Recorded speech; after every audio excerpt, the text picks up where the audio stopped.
And today we have a very special guest. Her name is Veenu Keller. She is hold on, now I'm getting a security alert on my screen. Sorry. That was so crazy. Veenu is a certified life coach, a mental health professional, and a certified infant toddler family specialist. She has worked for the last over 2 decades with children, teens, and adults to inspire them to believe in themselves and know their own greatness. I'm so excited to have you because I think that we have a lot of overlap in what we do.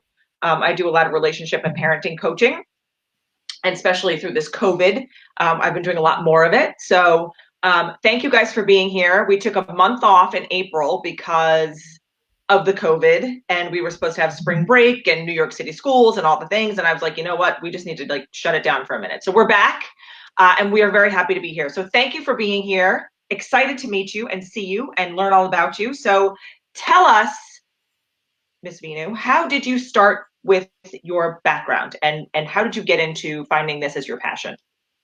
So it's interesting. I definitely have a story. I grew up in California, and I was raised by a single parent. My parents divorced when I was young. They had a typical Indian arranged marriage. My dad brought my mom to America. She divorced, raised me. I have a brother, and in his teens, he went to go live with my dad. I stayed with my mom. So I was suicidal. I was suicidal from the time I was 13 to the time I was 34. Looking back, I look at, are we in the fight or flight? And now it's like the freeze zone. And I'm like, I always thought of myself as in the fight zone, right? I fought to stay alive. I always found another reason. And then when I was 15, I tried to take my life, and I ended up in a psych hospital. And after the psychiatric care hospital, I was there for 2 months. I started cutting. And so I was a cutter, and that I didn't stay a cutter for a long time just because I have very low pain tolerance. Yeah. And it was kind of ironic, right? Because here I'm trying to stop the pain that I'm feeling inside, like literally a heartache, like my chest would hurt all the time from the pain that I would feel emotionally. Right. And so then I would cut to kind of numb that, and at the time when someone would say, like, does it make it better? Yeah, it makes it better because I'm not emotionally drowning. It's like right. Like suffocating with your emotions at 13 and yeah. On and on. And so then I realized that, this isn't solving it. Yeah.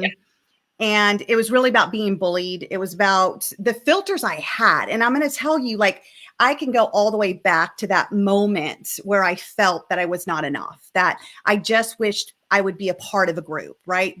Would they want me? Would they, why won't they pick me? When I was never picked on a team, and no matter what I did, I tried out and I didn't make it. I tried out and I didn't make it. And, I just spent my life feeling that, I was never worth it. I didn't know what self-love was. I didn't know what self-worth was, self-esteem.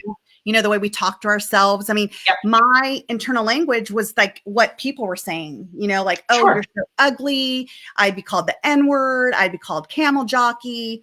I grew up in the 80s. And so we were going through the Ethiopian famine. Oh, yeah. And they would walk around. They're like, oh, who am I? I'm Veenu with a piece of rice stuck in my throat, And so it's like it was non-stop. Yeah. And I remember going to my mom when I was 13, and because I was getting made fun of because that movie Gandhi came out. Yeah. And people were starting to call me Gandhi, and, I'd run track and they're like, Gandhi. And I was like, and I told my mom, I said, Mom, I hate Gandhi. She goes, what do you mean you hate Gandhi? And I'm like, you don't understand. These kids, they make fun of me and they call me that. And she says, oh, kids will be kids. So it was in that moment that I'm like, wow. She doesn't understand, Yeah. Like, am I heard? Does she understand? Is she just too busy? And I just want everybody to know that my mom is my hero. To watch what my mom did, work 2 jobs, put herself through law school. Right. I never felt not loved. I knew she loved me. I saw the sacrifice. I saw her staying up all night long because she had another job to do, and then, showering and then going to the next job. Like I Yeah. saw that. So I don't want to take away from that. And this is like so important for parents to understand. It's not that we don't think our parents love us is why we want to commit suicide. It's Right. because we don't love We don't love ourselves. ourselves. Right. Right. I didn't cut because I wanted attention. I cut where people didn't even know I cut. Like it's such Right. a I know secretive people who thing. did that. Yes. It was never exposed. It was under sleeves. It was, Mhm. And I I used think to that's scratch interesting. myself so it would look like a rug burn or something, right? So Yeah. I was totally masked. Yeah. And my one best friend that I had, since we were 6 years old, we're still best friends to this day. I It's love that. crazy that we've been best friends for so long, for 46 years, I think now. And she was the only one that knew. And, as we became adults and, we changed, I asked her, I'm like, why didn't you tell anybody? She says, because if I told somebody, who else would you have to trust? Like her keeping our trust was more important and letting me have that opportunity to share with a friend, right? Yeah. And That's she was with me every day, so she knew I right. wasn't like going Right. anywhere. You were still there. Right. And we're kids, like you can't just put that on a kid, No. and that's what we do though. And so going forward, I met this guy when I was 18. He was a Marine, and he was 20. He was about to turn 21. He said he loved me. I loved him. Okay, great. Let's get married. And off we came to North Carolina, and this is where I'm at. And we had our first child after 2 years. So I was 20 when I had my first son, and then 5 years later we had our second son. Okay. And then we divorced. Right. We were married for about a total 12 years, That's a and long time though. But I you was were trying to be but you smart. were so young, right? So it's like it's just a very different growth pattern. Right. And it's funny when you put out there like what you don't want is what you get. I remember like when I got married and I had my child and we were having problems, there was some, domestic violence stuff going on and whatnot. And I just didn't want to be like my mom. Like I'm like, I just don't want to be a single mom like my mom. And my mom she dated a couple guys here and there, but she pretty much I was us, just me and her, I mean, I have an amazing stepfather who's been in my life since I was like 18.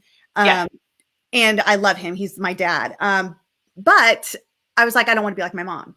And I ended up like my mom, Yeah. Single mom, 2 kids. My ex-husband's not in the picture. He's, I don't even know, like he was in the Marines. So he's in California, and then he was in Illinois and everywhere else. And I learned so many lessons. But I also was still suicidal. I was waiting for these 2 boys to just grow up, be 18, graduate. And the youngest one at that time was going to graduate in 2016. Okay. And I had my journal and I put in there, I give myself permission to leave finally. And I put finally, underline right. 2016, because I had this mindset that they're 18. I did my job. They don't need me now. They needed me then. They don't need me now. And they'll be better off without me, because who am I? Right. Like I'm still, right. Poop. I don't want to see, but like, it was such bad self-talk. And when you say that every day of your life, you believe it. Yeah. You believe it. Yeah. And then somebody came along in 2007, just coincidence, right? And I believe that God puts people in your life for reasons and seasons. Yeah.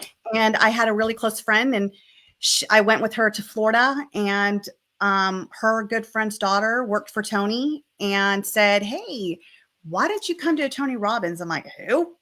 And she's like, that movie Shallow Hell? I'm like, nope.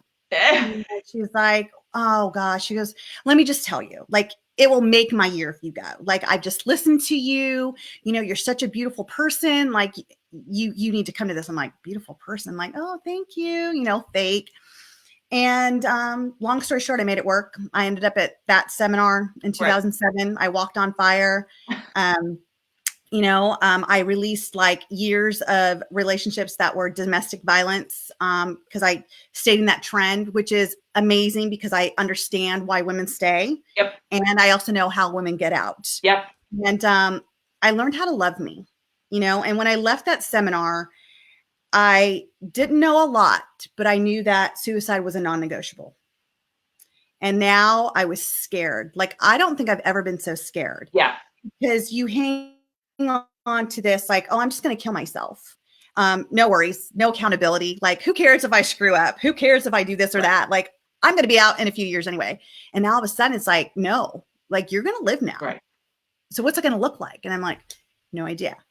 I'm in a very military town. There's not a lot of people that know Tony or, are coaches or like, Right. see the positive, see the positive, we're so busy going, oh, yep, they're that Right. Marine, Yeah. like it's so negative. It just really is. And so I just started following the things that I was learning, like change your peer group, you know, Yeah. um, Yep. if it's not working for you, change it. So Change it. I stopped going to bars. I stopped dating. I stopped drinking. I stopped smoking.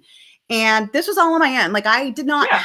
have a coach in that sense yet. I didn't have the peer group yet. I was forming it. I was forming it in that Tony Robbins peer group. Like I was volunteering all the time. Yep. And it led me to where I am today. It led me to believe that there was always something more in me and I just had to find it.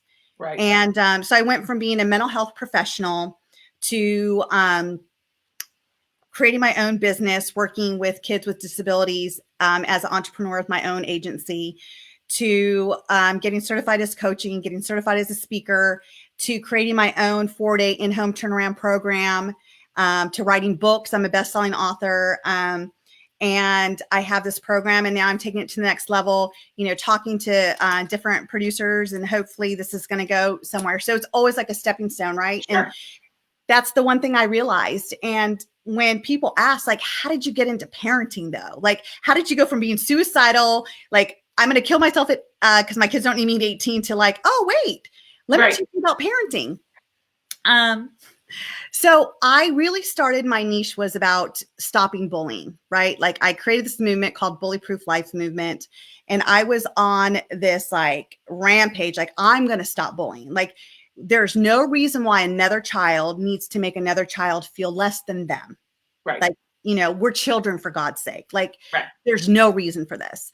And so what we need to do is we need to get into these schools and we need to teach these kids how to love themselves and to become fully proof, right? Because if I loved myself, if I had even a self-worth back then, I don't feel I could have been bullied because I would have believed in me. Right. And so I was like on this crusade, like I'm going to teach the world to be bully proof, and I was on a venture and somebody allowed me to be one of the co-authors in their book. And and that's what I was doing. And I was doing a tour in Hawaii. I did 2 tours there and went around to schools. And there was a girl that came to me after one of my talks. Kids would come and talk to me privately. Yeah. This one particular, as like I get teary-eyed just thinking of her. Like she came to me and she was just crying. And I just took her hands and I'm like, I see you. Like I really just see you. Yeah. And she says, but you just need to know that you saved my life. And I'm like, thank you. And she goes, you don't understand. I was going home today to take my life. And she said, but because I heard what you said and I see who you are, and, you are so beautiful and you're so passionate and, look at what you're doing. I felt like, well, what if that's my life and I just don't even know it yet? Right. And so she's like, I've never felt that. And we just started talking about her home life and how it was and, how it wasn't great. She didn't have the parents to nurture her the way that she felt she needed it. And that was it. I came back and I'm like, something's got to change with parenting, and I would be like talking to my boys and my boys were, one, I still had, a teenager, late teens, and the other one is grown, 22 at the time or whatever. And he says, and we just started talking. He's like, no matter what I ever did, it was never good enough for you. I said, what? And they're like, yeah, like, do you think I could talk to you? Do you think I can tell you things? They're like, I don't tell you because you have so much judgment. Like I would never tell you things. And here I'm thinking, my boys tell me I'm such a good mom. Yeah, yes. I'm their rock. My boys tell me things that I don't. I'm like, la, la, la, mom, not friend.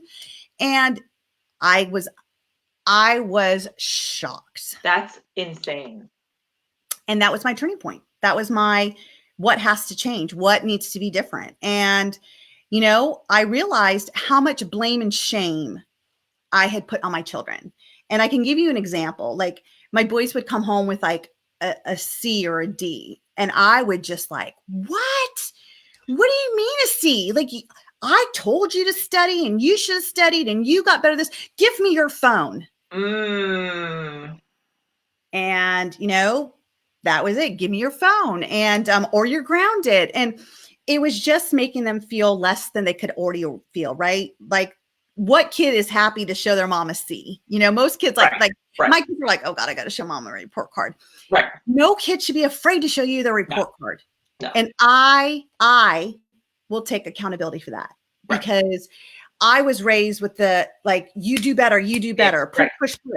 Right. And it was not right. It was not right to make them feel so low. And at this point, why would you do even better? Because is it even going to be good enough for her? Right. And so it's shifting that, right? It was shifting that mindset.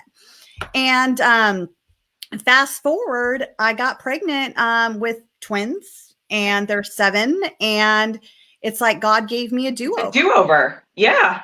And so now my son, takes a test and he gets a 40. And I'm like, hey, you got a 40. He's like, yeah. And I said, well, you get to retake the test. What can I do to support you? Like, what can mommy do? You want me to study with you? He's like, no. I said, well, I think we really should study. Like, maybe I can ask you questions. Like, no. Right. And then like he took the test Friday. He came home and it was either a 40 or something, whatever. It was a low score. So he comes home and he's like, look. And I see, and it's like a 50. And I'm like, oh, a 50. And he's like, see, I told you I didn't need to study. It's better than a 40. That's and amazing. I said, high five on that. Right. Yes. And then it dawned on me, and this was like last year when he was like first grade. I said, Samuel, this is $1. I want you to take it. This is 40 cents. I want you to take it. If you had to give me one back, what would it be? And he's like, the 40 cents. I said, yeah. I said, yeah. I said, so if that paper was 40 cents, what would it feel like if it was $1? Right. That changed his whole really world. Shifted it. Yeah. I didn't blame him. I didn't shame him, but I gave him that internal feeling of what that feels like. And then today, just actually, we were driving home from his doctor's appointment. And he's like, Mom, aren't you proud I got 100 on my quiz today? I said, yeah. He's like, it's that $1, huh, Mom? I said, so it is that $1. They remember things like that. I think it's fun. I'm going to go back to, the self-love and self-worth. And, I always tell people, clients, my kids, my friends, whatever, it's not my job to make you happy. It's your job to make you happy, right? And I can help you by supporting you and by advising you and by being there for you, but I can't be the person who provides that for you. And that was something that I had to learn too, right? It was like I was looking for everybody else years ago before I turned to coaching and changed my life and did my transformation and stuff. I was looking for validation from everybody else. And is my husband making me happy, or my children making me happy, or is my job making me happy? And then when stuff wasn't making me happy, I had to figure out, why isn't this? And I was like, am I making what's missing? Right. And I think that it's funny on the parenting thing. So I have 2 boys also, and they are 14 and 8 currently. But I remember when my 14-year-old, who is very competitive, and likes to be like, flies under the radar, gets good grades, doesn't like to mess up, doesn't like to get in trouble. Like nobody gets in trouble in our house. So it's like, I don't understand, but he just doesn't like to be, he's very sensitive, right? They both are. And I remember when he went into middle school and they had their first pop quiz and he got a 45 on a pop quiz and he didn't know how to tell us. And he came home, and every night before my kids go to bed, we do like a little gratitude practice, me too. kind of thing. And we always say, what are we thankful for? And, who do we want to say a quick prayer for and all these things. And I was going to, like, I said goodnight to both of them. And all of a sudden I hear like the crying in the pillow and it wouldn't stop. And I was like, what? So I crawled into his bed and I'm like, what's the matter? And he was like, you're going to be so mad at me. You're going to be that. And I was like, did you rob a bank? He's like, no. I'm like, did you hurt anybody physically? He's like, no. And I'm thinking of all these outlandish things that I knew were, I'm like, so what happened? He was like, I got a 45 on a math quiz. And I was like, what? I said, let me tell you how much this doesn't matter. And let me put it into perspective for you. And I think that when you do things like that, when you put things into perspective for your kids, here's the dollar, here's the 40 cents. What would you rather have instead of you need to get 100, right? And the way that we communicate that is really important. And you learned your on-hands experience with both sets of your kids, because they're in very different age groups and they're very different generations, right? Is hands-on experience for you. These are the things that you did back then because that's how you knew how to do it. Right. And this is when you felt at your lowest point, when you were parenting these boys, and I'm sure you were doing a fantastic job, but you didn't love yourself then. And now you're here and you love yourself. And so they see you loving yourself and they see you appreciating yourself and they see you passing that on to them in a way that is not self-deprecating or you can do better or any of that stuff. So I think that's a beautiful lesson that you learned, but it's a great lesson for everybody else out there who's watching to learn, because it's we never are too late. our biggest critics. Yeah. It's never too late. And so I grew up being a self-beater, like many of us. We beat. Oh, I did that wrong. Oh, I did that wrong. And so say, oh, what did I do right? What did I do right? And I know that like my older kids now, like my older son, my daughter-in-law will be like, I say this to Cameron and he's just so upset. And like, he says like, I know I can't do it right. And I said, you know what? That's my fault. And she goes, oh no, you were a good mom. Cameron always said you were like the best mom. And I said, yes. And yes, I was a great mom. And I took that opportunity of my boys knowing what their own self-worth and love was, because if you don't show up with it as a parent, your kids don't know it. Yeah. Right. It's not innate. You don't just come out of your mom and be like, oh, I love myself as a baby. Right. It's a nurtured thing within you. When someone loves you and picks you up, you feel like, oh, I'm worth it. They're picking me up. Right. So it's not like we're born with this, right? We're taught this. We're taught this through the way our parents show up for us. And it wasn't that my mom did not show self-love and self-worth, but my mom didn't have it either, Like she was like, she always felt she wasn't enough either in her lifestyle, whatever she went through in India. Sure. And then it passed on. And then when I went to school, my peer groups, right? So I had it from my home. I had it from my peer groups. And what I realized, like you said, like, I was relying on so many different things to make Veenu happy without asking myself, like, what do I need to be happy? Who am I? Why do I deserve this? Why am I worth it?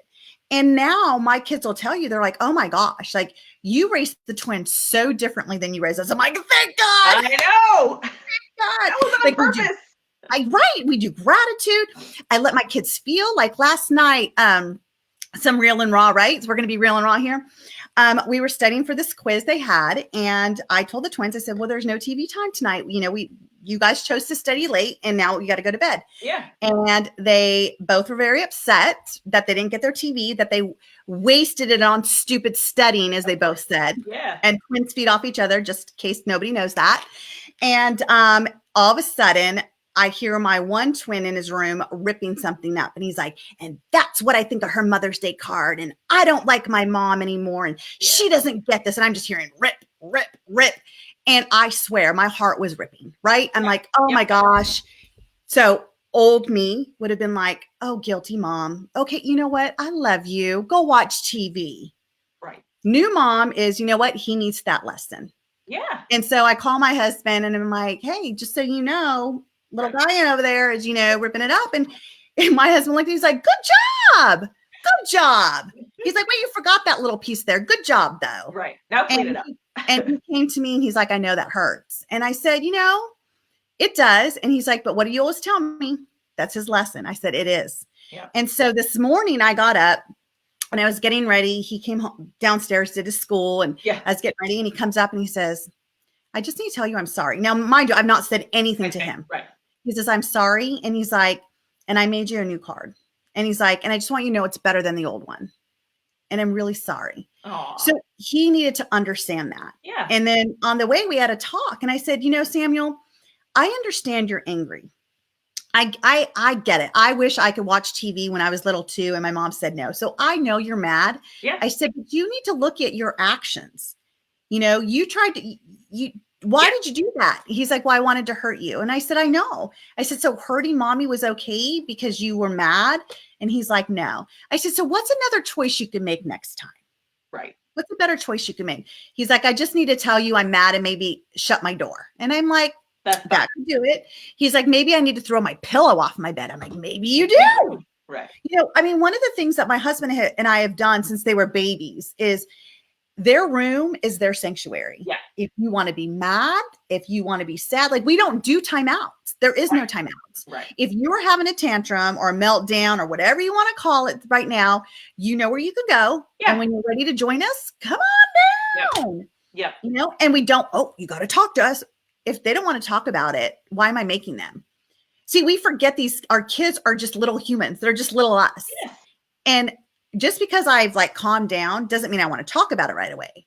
Right. So give them opportunity, right? Give them that moment to say, I'm ready. Great. Let's talk about it. And so 2 things established at that point. 1, your child knows that they're not going to be judged for having their emotion. Okay. Yeah. So I can only imagine how this is going to go as they're a teenager. They know they can have their emotion when they're teenagers because I'm not going to judge them. And number 2, what it does, it establishes a communication level with the parent that, wow, like I can go to my mom and tell her I just hated her and I didn't like her and I was mad. And I would be like, okay, I get it. And I validate it. Right. You cannot wrong someone else's perception. Right. Yeah. I mean, I had a client the other day who was like, you didn't listen to me and you didn't do this. And, you could have said sorry. And I said sorry. And I thanked her for her feedback for the way that the way she perceived I showed up for her or lack thereof. Right. And I thanked her. And she's like, you're thanking me. I'm like, yeah, because this is great feedback for me. Right. I said, I'm not the perfect person. And if I said one thing or I got out of rapport with you, like, that's on me, and I will own that. Yeah. And you got to feel what you got to feel. I'm not here to deny that, because in the past, so many, and this is where conflict starts, especially with kids, is that I didn't do that. No, I didn't say that. Who are we to say what they heard? Right.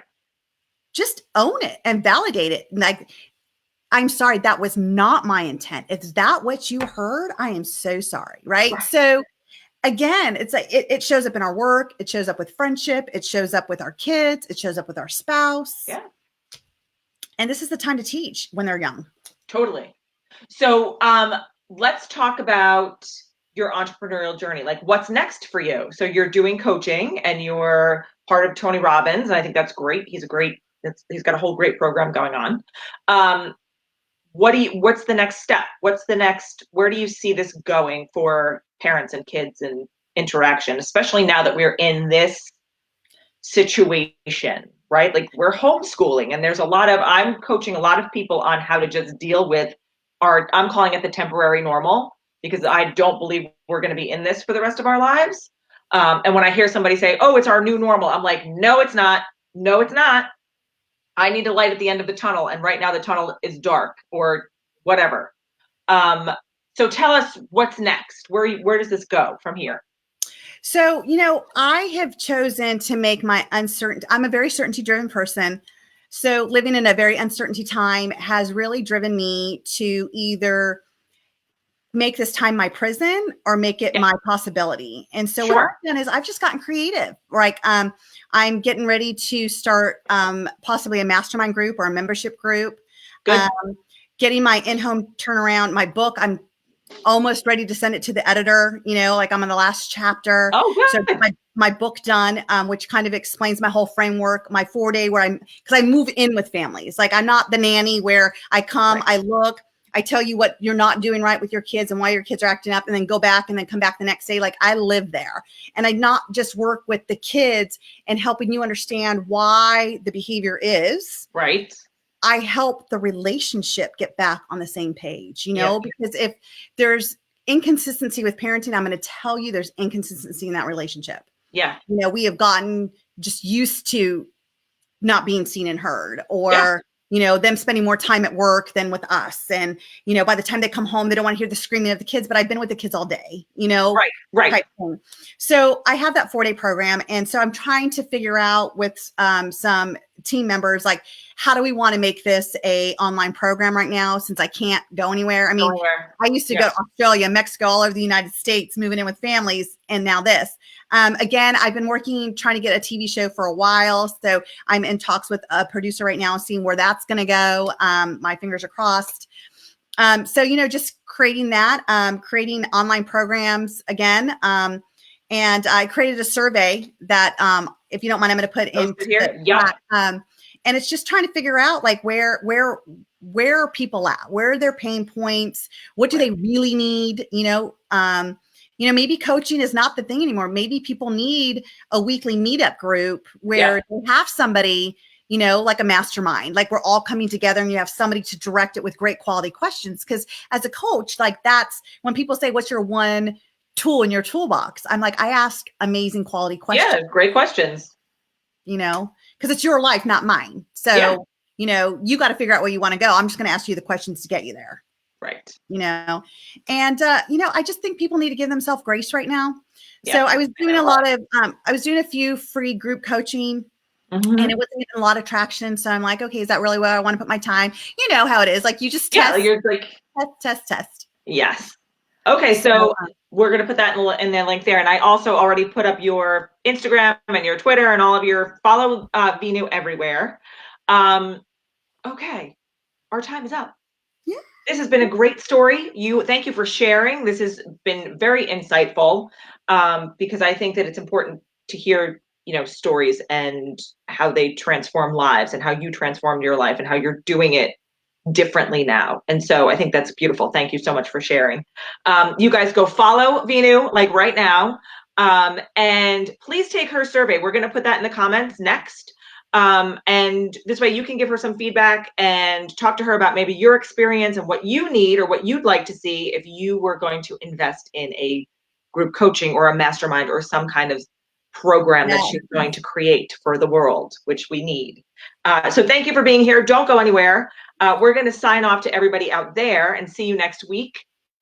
Next week, we have Dr. Pat Williams. He is a certified master life coach. He's been around for a really long time. He's written several books, and he's got a bunch of really great programs out there right now. And I'm really looking forward to talking to him. We're going to learn a lot from him too next week. So catch us back here next Friday. Sit tight. Have a great weekend, everybody. Oh, and happy Mother's Day to all the moms out there. I'm like, oh, it's Mother's Day. It's not going to be any different. I'm going to make my own breakfast. I don't know. Groundhog Day. That's right.